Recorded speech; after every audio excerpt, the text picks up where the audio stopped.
The first Inspector General in Baltimore County's history, the first woman Inspector General in Baltimore City, and the first independent watchdog. So first of all, is this the first time that you two have ever done an interview together? Yeah, I think it is.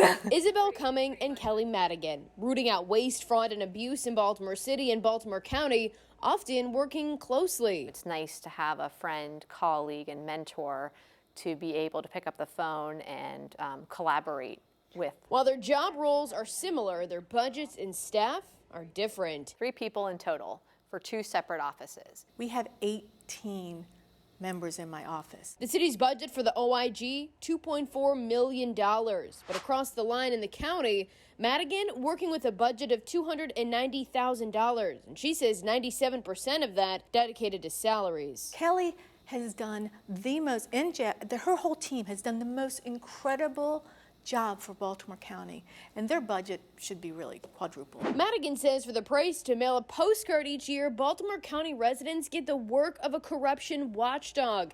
And in the city, Cummings says the math comes out to be the price of an old Bay can. The cornerstone of an inspector general is independence. And that is sometimes a point of tension in different ways. In the county, Madigan working with a budget coming from the county executive's office, all while her job is to investigate not just that office, but all county government. You've had some friction with the administration at times. Has that been a problem?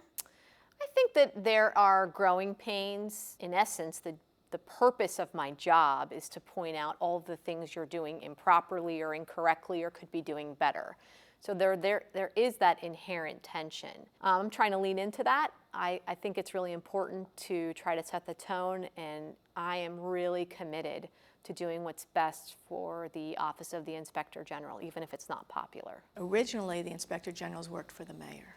So the path has been laid by 4 other Inspector Generals, 2 of whom were fired.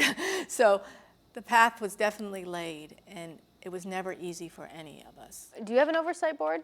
I do not have an oversight board. But you do. And she's more in the norm. 85% of all Inspector Generals like us do not. We looked at 25 different inspectors general jurisdictions nationwide. 7 have advisory boards. And only 2 in the United States of America had elected officials on it. And the other one that had it was Albuquerque, New Mexico, who had 2 electeds. We actually have 5 people from the city of Baltimore on the advisory board, and of which 4 are electeds. And why is that a problem?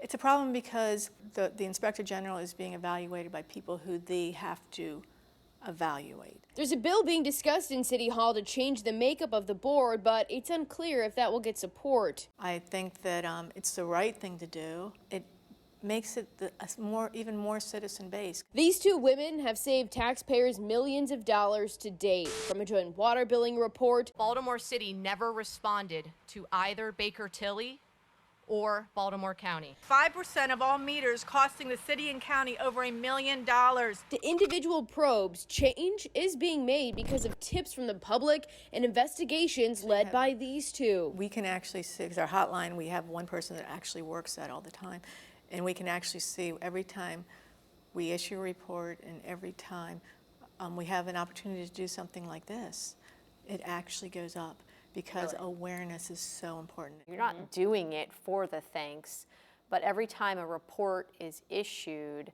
I have been touched by the average citizen that will send an email or pick up the phone and say, thank you so much. Thank you so much for doing the report. Thank you for bringing transparency to this issue.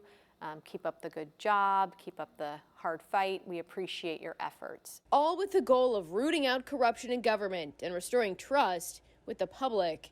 In Baltimore, Mackenzie Frost, Fox 45 News.